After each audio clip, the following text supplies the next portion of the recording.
परिचय देना है तो उसके लिए भी 1 सप्ताह का टाइम चाहिए।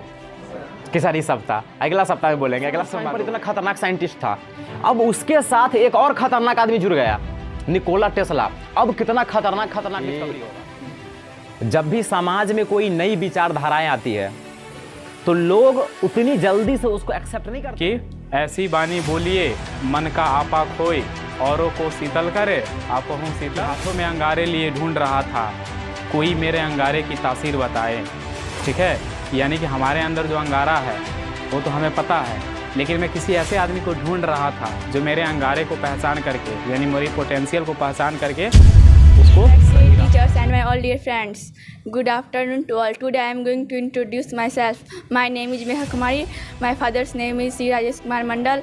I live in Sunai. I am 15 years old. I passed matric examination in 2023 and I got 420. Teachers and my dear friends, my name is Kajal Kumari. My father's name is Sri Hira Singh. My mother's name is Srimati Punita Devi. I am live in Sunai. I read in class 11th in the Vision Science Academy with science streams. My hobby is reading book. Thank you. Good afternoon, respected teachers and my friends. I am Varsha Kumari. My father name is Mr. Pawan Kumar Sa. My mother name is Mrs. Gambhir. Good afternoon, everyone. My name is Jansh Kumari. My father's name is Paneet Chand Mahato. My mother's name is Sanju Devi. I live at Gangor. I study in class 9th. Everyone, my name is Devanand Swaha. My father's name is Shankar Mahato. I live at Gangor. I study in class 12 at the Vision Science Academy. My stream is PCM. My hobby is respected teacher and all my dear friends. My name is Sachin Kumar. My father's name is Siram Sakalyada. My mother's name is Indu Devi. I live at Korea. My present, I passed matric exam in 2023 and I got 404 mark. I want to be a doctor. Thank you. Good afternoon, respected teacher and my friends. I am Saroj Kumar. My father's name is Bhuvan Mato. My mother's name is Sangeeta Devi. I live at Gangor. I passed matric exam 2023. I got 412 marks right now. My hobby is book reading. I want to be an engineer. Good afternoon everyone. My name is Shivam Kumar. My father's name is Rasamula. I live at Konkan. I study at the Vision Science Academy in class 10th. I am 14 years old. My favorite subject is biology. I want to be a doctor. Thank you. Respected teacher and my friend. My name is MD Mirjan. I study in class 9th at the Vision Science Academy. Today I am going to talk about a famous scientist, Nikola Tesla. Personality enhancement programme, क्या नाम है इसका? Personality enhancement programme. इसमें एक जो शुरुआत का word है क्या? पर्सनैलिटी। कभी गौर किए इस पर? पर्सनैलिटी का मतलब क्या होता है या इन्हेंसमेंट का मतलब क्या होता है? नहीं तो आप लोग तो अभी तक नाम में कन्फ्यूज है कि क्या चलाया जा रहा है। ठीक है, शायद भारत का या पूरी दुनिया का यह दुर्भाग्य है कि ज़्यादातर जो सूक्ष्म चीज़ है हम लोग उस पर नहीं दिमाग लगाते हैं। तो अभी हम आप लोगों को यह बताएंगे कि पर्सनैलिटी क्या होता है, इसमें जो है डेवलपमेंट या इन्हेंसमेंट की ज़रूरत क्यों होती है।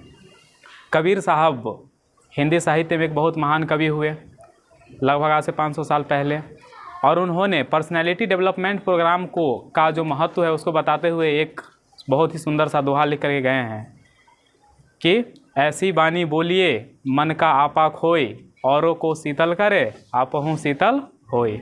इसका मतलब क्या है कि आपके जो बोली है उसमें एक ऐसा भाव होना चाहिए, जब आप बोलते हैं तो आप जो कहना चाहते हैं वो भाव के साथ अभिव्यक्त होना चाहिए।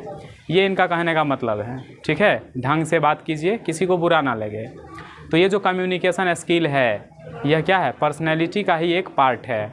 दूसरा चीज़ होता है पर्सनैलिटी में, पर्सनैलिटी एक व्यापक टर्म है, उसके अंदर में मुख्य रूप से 3 चीज़ रखा जाता है। एक है कम्युनिकेशन स्किल, दूसरा चीज़ जो है वह है ड्रेस कोडिंग, और तीसरा चीज़ जो है वह मतलब जो सिटिंग स्टाइल है वो हमारा कैसा होना चाहिए। इस तीनों चीज़ को मिला करके जो बनता है वो हमारी पर्सनैलिटी बनती है। ठीक है, तो पहला चीज़ जिस पर अभी हम लोग फोकस कर रहे हैं वो है हमारा कम्युनिकेशन स्किल, कि हमारा कम्युनिकेशन स्किल ठीक होगा, सिटिंग स्टाइल हमारा ठीक होगा और ड्रेस कोडिंग ठीक होगा, तब जा कर के हमारी ओवरऑल पर्सनैलिटी बन पाएगी। ठीक है। तो इसलिए अभी हम लोग साधारणतः जो है वो कम्युनिकेशन स्किल पर बात कर रहे हैं। देखिए कम्युनिकेशन जो है ना वो दो प्रकार का होता है, एक होता है फॉर्मल कम्युनिकेशन, एक होता है इनफॉर्मल कम्युनिकेशन। फॉर्मल कम्युनिकेशन का मतलब क्या है, जैसे मैं अभी आप लोगों से बातें कर रहा हूँ, यह क्या है, फॉर्मल कम्युनिकेशन। जैसे आप इंटरव्यू में बैठते हैं, यह क्या है, फॉर्मल कम्युनिकेशन। वहाँ पर जो आप बात करेंगे वो फॉर्मल कम्युनिकेशन होगा। टीचर्स के साथ अगर आप बैठे हुए हैं ऑफिस में, जैसे मान लीजिए आपने बदमाशी किया, आपको बुलाया गया ऑफिस में, तो आप वहाँ पर जो अपने प्रिंसिपल सर से बात करेंगे वो किस कम्युनिकेशन, वहाँ पर कौन सा कम्युनिकेशन होगा, फॉर्मल कम्युनिकेशन। यानी कि वहाँ पर आप अपने बात को टू द पॉइंट रखेंगे, ज़्यादा इधर उधर की बात नहीं, जो टू द पॉइंट है वही बात बोलेंगे। यह क्या कहलाता है, फॉर्मल कम्युनिकेशन। एक होता है इनफॉर्मल कम्युनिकेशन, जो हम लोग आमतौर पर दोस्तों में बात करते हैं, नहीं, जैसे घूम रहे हैं, क्या दोस्त क्या हाल चाल है बताओ, तेरा आजकल कैसा चल रहा है, नहीं कहाँ घूमने जा रहे हो, क्या कर रहे हो, नहीं, हंसी मजाक, ये सब जो है यह कौन सा कम्युनिकेशन है, इनफॉर्मल कम्युनिकेशन। ठीक है, तो याद रखिए इस दोनों चीज़ को कि जब भी आप अपने से बड़े लोगों से बात करें तो किस कम्युनिकेशन में बात करना है, फॉर्मल कम्युनिकेशन है, एक डिसेंट आदमी की तरह बात करना है। और दोस्तों में जो है ना वो फॉर्मल कम्युनिकेशन नहीं चलेगा, नहीं तो पता चलेगा दोस्तों के साथ बैठ रहे हैं, नहीं किसी के बर्थडे पार्टी में गए हैं और एकदम पूरा डिसेंट होकर के ऐसे करके बैठे हुए हैं, नहीं जितना बुलाया जा रहा है उतना ही बोलते हैं, ठीक है, हंसने का टाइम है लेकिन वहाँ पर ऐसे बैठे हुए हैं जैसे कि मतलब ध्यान में पूरा मग्न हो, तो ये वहाँ पर फॉर्मल कम्युनिकेशन नहीं चलेगा। वहाँ पर क्या चलाना पड़ेगा आपको, इनफॉर्मल कम्युनिकेशन, तब जा कर के वहाँ का इन्वायरमेंट ठीक रहेगा, ठीक है, वातावरण ठीक रहेगा। तो ये दोनों चीज़ समझ में आ गया। थर्ड चीज़ जो हम यह कहना चाहते हैं कि पर्सनैलिटी डेवलपमेंट यह कोई सीखने वाला चीज़ नहीं है, यह मैथमेटिक्स नहीं है कि आपको मतलब क्लासरूम में सिखाया जाएगा, ठीक है, या कोई गेम नहीं है, क्रिकेट गेम नहीं है कि आपको हाथ में बैट पकड़ा करके और आपको कोच सिखाएगा कि ऐसे 6 लगाया जाता है, ऐसे 4 लगाया जाता है। ये चीज़ जो है ना स्वाभाविक चीज़ है, हर एक आदमी के अंदर में जो है ना पर्सनैलिटी डेवलपमेंट का ऑलरेडी एलिमेंट है, ठीक है। जैसे इसको समझने के लिए हम कहानी आप लोगों को सुनाते हैं। जैसे मान लीजिए आपका घर एक मतलब माउंटेनियस एरिया में है, पहाड़ी एरिया में, ठीक है, और कई दिनों से आप यह सुन रहे हैं कि ठक ठक ठक ठक की आवाज़ आपको सुनाई दे रही है। आप पढ़ रहे हैं रूम में, आपको डिस्टर्ब होता है, 4 दिन 5 दिन हुआ, आपको गुस्सा भी आ रहा है, यार कौन है यहाँ पर पहाड़ पर, कौन क्या कर रहा है, कितना आवाज़ आ रहा है। आप एक दिन गुस्सा हो गए, 2-4 दोस्तों के साथ मिल करके देखने गए आप वहाँ पर, तो आपने देखा कि एक वहाँ पर आदमी है, पागल जैसा लग रहा है, केस बहुत बड़ा बढ़ा हुआ है, ठीक है, वो पुरानी धुरानी कपड़ा पहने हुआ है और हाथ में छेनी और हथौड़ी लेकर के एक बड़े से चट्टान को तोड़ करके वो जो है पत्थर का मूर्ति बना रहा है। आप मूर्ति को देखते हैं, आपको बहुत सुंदर मूर्ति लगता है, आपको लगता है अरे यार ये तो पूरा एकदम जीवित आदमी लग रहा है, नहीं उसका नाक कान सब आपको सुंदर लग रहा है। अब आप एक्साइटेड होकर के उसे पूछते हैं कि भैया आपने ये आँख कहाँ से लाई, आपने ये नाक कहाँ से मूर्ति में लगाया, आपने इतना सुंदर हाथ कैसे बना दिया, कहाँ से लाया। नहीं, फिर वो आदमी जो है मतलब कारीगर शिल्पकार, वो मतलब अनमने ढंग से आपको उत्तर देता है कि मैंने कहीं से लाया नहीं, यह पहले से ही इस चट्टान में था, ठीक है, मैंने बस क्या किया है, इसमें से जो फालतू चट्टान उसमें ऐड था उस एडिशन को मैंने क्या कर दिया है, घटा दिया है, और इसलिए वो मूर्ति क्या हो रही है, आज हमें इस ढंग से दिख रही है। तो आपने इस एग्जाम्पल में क्या देखा कि वो मूर्ति को पेंटर ने या बनाया नहीं, कहीं से लाया नहीं, नाक कान जो इतनी सुंदर है वो कहीं से लाया नहीं, ऑलरेडी उस चट्टान में पहले से है। लेकिन वो जो सुंदरता है चट्टान की वो क्या है, बहुत सारे अवरोधों से जो है ढक चुकी है। बस पेंटर ने उसने क्या किया, छेनी और हथौड़ी लेकर के उस अवरोध को साइड कर दिया और उसके अंदर में से एक सुंदर सा मूर्ति हमें नज़र आने लगा। पर्सनैलिटी डेवलपमेंट भी लगभग इसी तरह की चीज़ है। हम सब के अंदर में अच्छाई है, ठीक है, हम सब लोग अच्छा से बोल पाते हैं, अच्छा समझते हैं, पढ़ रहे हैं तो ज़रूरी है कि दिमाग हम लोगों के पास होगा ही, नहीं सब्जेक्ट का नॉलेज होगा। लेकिन अगर इसको हम कहीं नहीं उतार पा रहे हैं या अभिव्यक्त नहीं कर पा रहे हैं लोगों के सामने, तो इसमें एक दिक्कत होगा कि हमारे ऊपर भी बहुत सारे उसी तरह से परत चढ़ गया है जैसे उस मतलब मूर्ति के ऊपर चढ़ा हुआ था, ठीक है। तो पर्सनैलिटी डेवलपमेंट प्रोग्राम के माध्यम से क्या होता है, इन्हीं परत को आपके पर्सनैलिटी पर से हटाने का काम किया जाता है। जैसे अभी आप यहाँ पर कुछ बच्चा आया, आप लोगों ने बोला, बोलते टाइम में क्या हो रहा है कि किसी को खड़ा होने का स्टाइल नहीं पता है, कोई ऐसे करके जेब में हाथ रख करके खड़ा हो रहे हैं, कोई ऐसे करके खड़ा हो रहे हैं, नहीं कोई डर के मारे ऐसे ऐसे हिल रहे हैं, ठीक है। तो ये जो आपके पर्सनैलिटी में नकारात्मक चीज़ें पहले से है उसको हटाना ही क्या है, पर्सनैलिटी डेवलपमेंट। जैसे आप बोलते हैं, आपके पास शब्द भी है, आपके पास विचार भी है, लेकिन आप उसको अभिव्यक्त नहीं कर पा रहे हैं, ठीक है। क्यों नहीं कर पा रहे हैं, क्योंकि आपके पास कॉन्फिडेंस की कमी है, नहीं तो उस कॉन्फिडेंस को ऐड करना ही क्या है, पर्सनैलिटी डेवलपमेंट है। अब रह गई कि पर्सनैलिटी डेवलपमेंट का इम्पोर्टेंस क्या है, हमें क्यों सीखना चाहिए यह चीज़।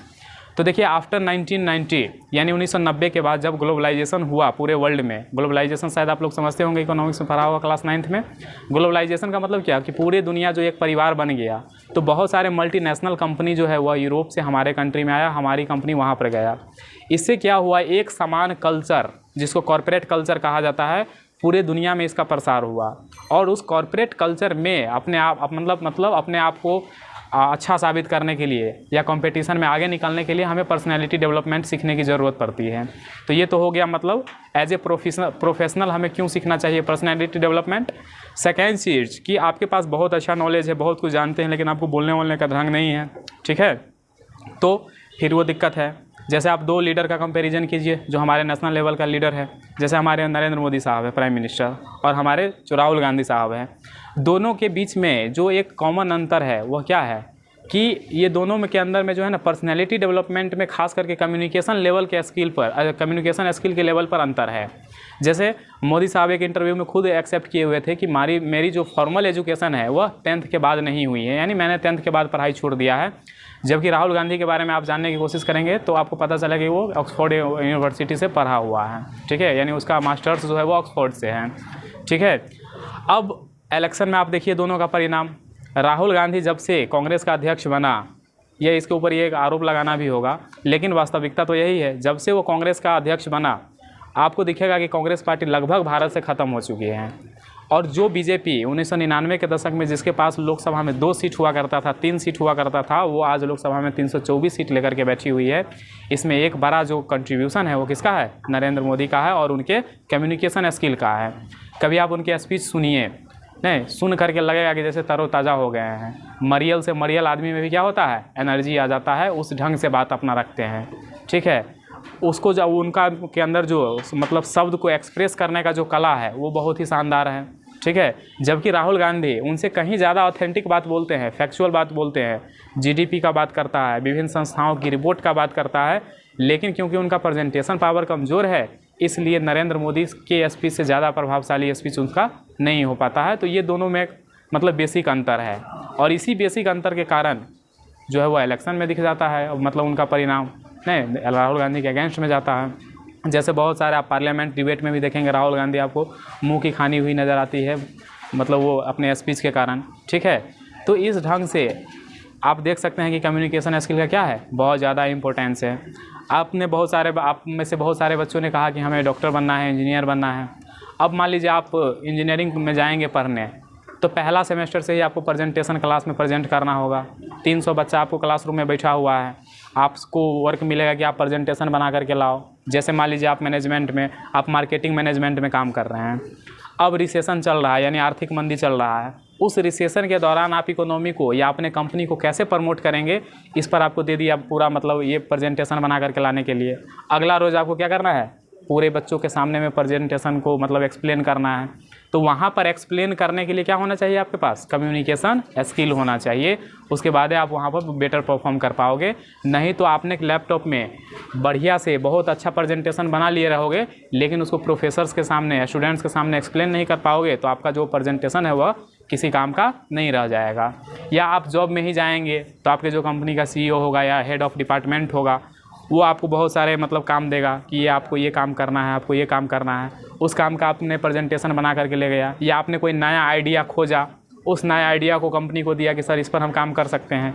लेकिन उस आइडिया को अगर आप मैनेजर के सामने में अच्छे ढंग से प्रेजेंट नहीं कर पाते हैं, नहीं मैनेजर को कन्विंस नहीं कर पाते हो, तो फिर उस आइडिया का कोई मतलब नहीं रह जाएगा। वो आइडिया तुम्हारे लैपटॉप में रखा ही सड़ जाएगा, उससे कोई बेनिफिट होने वाला है नहीं। तो इन सब जगह पर क्या होगा, आपका प्रेजेंटेशन स्किल काम करेगा। सेकेंड चीज़ कि जितने भी गवर्नमेंट जॉब है या जो हायर पोजीशन के लिए जॉब है, उस सब में इंटरव्यू की व्यवस्था है, और इंटरव्यू में आधे से पौन घंटा के अंदर अंदर में आपकी पर्सनैलिटी की पूरी जो जांच परख की जाती है, वो आपके केवल बोलने की तरीका से, बोलने की शैली से ही आपका वहाँ पर नॉलेज का डेप्थ पता लगाया जाता है। ठीक है, मेरे पास कितना नॉलेज है या मेरे बोलने से ही पता चल जाएगा उन इंटरव्यू लेने वाले को। तो वहाँ पर भी ये काम करता है। तो समझ में आ गया होगा कि इसका महत्व क्या है। ठीक है, तो कम्युनिकेशन स्किल पर जो है आप लोग ठीक से काम कीजिए। अब इस सप्ताह से हम लोग क्या करेंगे, जो मतलब समय के साथ साथ आप लोगों को सिखाने का भी प्रयास किया जाएगा। ठीक है। अब तक तो हम लोग आप लोगों को सुन रहे थे कि आप लोग कैसे बोलते हैं, कहाँ पर गलती करते हैं, ठीक है। लेकिन आज जैसे आपको कुछ बताया भी गया है कि इंट्रोडक्शन कैसे दिया जाता है, तो सब लोग थोड़ा उसमें और ऐड ऑन करने की कोशिश कीजिए कि हमें सर ने ये बताया है तो इसमें हम और क्या जोड़ सकते हैं, इसको और कैसे बेटर बना सकते हैं। उसको थोड़ा 10 मिनट 15 मिनट घर पर बैठ करके थिंकिंग कीजिए, ठीक है। और नॉलेज का तो बहुत सारा सोर्स है, किताब उल्टाइए, इंटरनेट का सहारा लीजिए, सीनियर्स का सहारा लीजिए और उसको सीखने का प्रयास कीजिए। तब जाकर के इस प्रत्येक मंडे का मतलब आपको कोई फ़ायदा होने वाला नहीं है। नहीं तो ऐसे ही ये मंडे आती रहेगी जाती रहेगी, सेमिनार ऑर्गेनाइज होता रहेगा, पता चला कि कितना सेमिनार अटेंड कर लिए तो 55 सेमिनार अटेंड कर चुके हैं, जबकि आता कुछ नहीं है। तो ये नहीं होना चाहिए। इस पर 10-15 मिनट घर पर थोड़ा बहुत काम करो, ठीक है। तो आप सबके अंदर जो है प्रतिभा भरी हुई है, लेकिन बस उसे पहचानने को है और थोड़ा सा उस पर ध्यान लगाने को है, ठीक है। तो उसमें आपको यहाँ की टीचर्स की टीम हेल्प करेगी। और इसी को मैं दुष्यंत कुमार के 2 लाइन के साथ अपनी बातों को समाप्त करना चाहूँगा कि हाथों में अंगारे लिए ढूंढ रहा था, कोई मेरे अंगारे की तासीर बताए, ठीक है। यानी कि हमारे अंदर जो अंगारा है वो तो हमें पता है, लेकिन मैं किसी ऐसे आदमी को ढूंढ रहा था जो मेरे अंगारे को पहचान करके, यानी मेरी पोटेंशियल को पहचान करके उसको स्टूडेंट 10th पास करके आया है कितना तो है जो 10th को टॉप करके आया है, ठीक है। मोर देन 85% मार्क है। और उस बच्चे का भी हालत ख़राब है। उसको बोलते हैं अपना परिचय दो, अपना इंट्रोडक्शन दो, तो फॉलोअप कर रहा है कि अगले सोमवार को। अरे ये क्या बात हुई? अपना परिचय देने नहीं आता है तुम लोगों को। अगर कोई रास्ता पे मिल जाए, कहे कि भैया आपको पहचाने नहीं, आप कौन हैं, तो क्या कहोगे? अगले सोमवार को मिलो अभी तैयारी कर रहे हैं अभी अपना परिचय भूल चुके हैं। मतलब अगर अपना खुद का परिचय देना है तो उसके लिए भी 1 सप्ताह का टाइम चाहिए कि सर इस सप्ताह, अगला सप्ताह में बोलेंगे, अगला सोमवार को बोलेंगे। मतलब अपने बारे में हम क्या जानते हैं ये जानने के लिए हमको 1 सप्ताह का टाइम चाहिए। भुला गया है ना? क्या पापा का नाम क्या है? कहना अगला सोमवार को कहना कि अभी याद नहीं है, पूछ क्या, ठीक है। तो लोगों को इतना भी मालूम नहीं है कि हम अपना परिचय कैसे देंगे, और देने तो बिल्कुल आता ही नहीं है, बस हीरोगिरी करेगा। उसको लगेगा कि हम ही सबसे बड़ा तोप है। अपने बारे में 2 लाइन यहाँ पर बोल नहीं सकता है, उसको लगेगा कि हम ही तोप है। और वो बच्चा कहेगा वो टीचर नहीं नीक है, वो पढ़ाता नहीं अच्छा है। तुम अपने बारे में बोलना सीखो पहले, फिर दूसरे के बारे में बोलना। दुनिया में सबसे आसान काम है दूसरे के बारे में बोलना और अपने बारे में बोलना कितना आसान है और कितना मुश्किल है, सो अभी दिख ही गया तुम लोगों को। मिथुन कुमार दिखाई दिया पूरा कि अपने बारे में बोलना कितना मुश्किल है,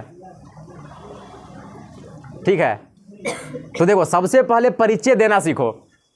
ये इतना छोटा बच्चा को सिखाया जाता है, घर में मम्मी पापा सिखाता है कि कोई पूछेगा पापा का क्या नाम है तो पापा का नाम कहना, कोई पूछेगा घर कहाँ है तो घर कहना। बताओ, अब तुम लोग बच्चा थोड़े है अभी, वही ना, बच्चा है तो सब। अब तुम लोग हम सिखाएंगे अभी इंट्रोडक्शन कैसे दिया जाता है। देखो सुनो सब आदमी गौर से, अब फिर हम सबको यहाँ पर बुलाएंगे, जिसको नहीं हुआ बोलने उसको कुछ नहीं करेंगे, उसको सिखाएंगे, ठीक है।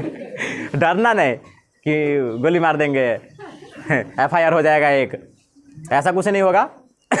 कोशिश करना कि हम अच्छे से बोल सके। देखो सबसे पहले क्या करना है, जैसे ही यहाँ पर आओ, देखो मान लो कि हम अकेले रूम में हैं या हमको अपने बारे में बोलना है, तो हम अपने बारे में बोलेंगे क्यों अकेले में? हम अकेले हैं तो हम जानवे करते हैं, तो अकेले में बोलेंगे क्यों?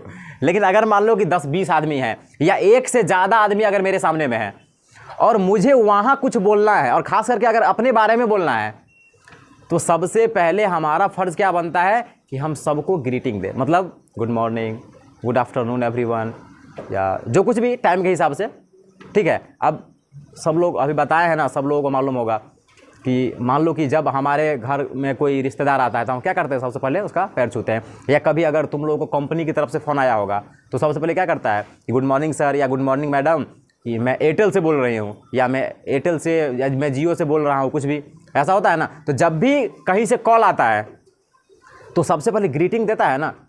तो जब भी अगर हमारे समक्ष 1 से ज़्यादा लोग हैं, मतलब अलग अलग तरीके का लोग हैं, एकदम भीड़ जमा है, तो वहाँ पर सबसे पहला जो हमारा काम है वो यह है कि ग्रीटिंग दो सबको। कि गुड आफ्टरनून एवरीवन या गुड मॉर्निंग एवरीवन, और उसके बाद तुम अपने बारे में बोलना चालू करो। मेरा नाम ये है, मेरे पापा का नाम ये है, मैं फलाने क्लास में पढ़ता हूँ, मेरी एज कितनी है, ठीक है, मेरा हॉबी क्या है, मुझे सबसे ज़्यादा कौन सा सब्जेक्ट पसंद आता है। समझ रहे हो? सबसे पहले क्या करना है, ग्रीटिंग देना है सामने वाले को, ठीक है, और उसके बाद अपने बारे में बोलो, अपने प्रेजेंट के बारे में, अपने बारे में, और उसके बाद अपने फ्यूचर बारे में बोलो कि हमको फ्यूचर में क्या करना है, कि मुझे डॉक्टर बनना है, मुझे इंजीनियर बनना है, मुझे गूगल का CEO बनना है, मुझे प्राइम मिनिस्टर बनना है, कुछ भी जो भी बनना है, मुझे ट्विटर खरीदना है मुझे दुनिया का रिचेस्ट पर्सन बनना है, कुछ भी जो तुम्हारा ड्रीम है। मतलब समझ में आ रहा है? कुछ नहीं करना है। अरे भाई, सबसे पहले कहो गुड मॉर्निंग या good afternoon everyone, my name is Durganand Kushwaha, ठीक है, और इतना कहने के बाद अपने पापा का नाम कह दो, ठीक है, और उसके बाद ये कह दो कि हम अभी क्या कर रहे हैं, कौन सा जॉब कर रहे हैं, या पढ़ रहे हैं तो कहाँ पढ़ रहे हैं, किस सब्जेक्ट से पढ़ रहे हैं। जैसे मान लो कि कोई विद्यार्थी है, चल जैसे मान ले कि नीतीश है, तो नीतीश यहाँ के क्या बोलेगा कि good afternoon everyone, my name is Nitish Kumar, और उसके बाद अपने पापा का नाम, उसके बाद आई लिव एट नबटोली, और उसके बाद I study in class 12th at the vision science academy. हो गया। इसके प्रेजेंट के बारे में इतना ही है कि हम अभी इतना ही काम करते हैं, बात खत्म, हम पढ़ते हैं। और उसके बाद I want to be engineer, doctor, दरोगा, जो कुछ भी, SP, DSP, प्राइम मिनिस्टर, जो कुछ भी, अपने फ्यूचर के बारे में बोलना है।